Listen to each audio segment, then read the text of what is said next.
Last Black Friday was Green Friday at My Irish Jeweler, where you helped us to sponsor Trees in the Land for 17,000 trees around Ireland. So thank you very much for that. Today we were out here planting some of those trees in the Dublin sunshine, and we really appreciate your support.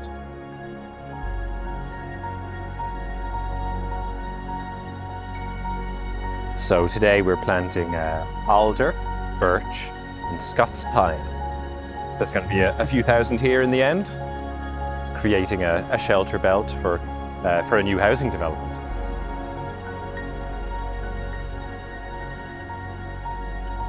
We're proud to support Trees in the Land and enjoying our day here in the sunshine, digging and planting.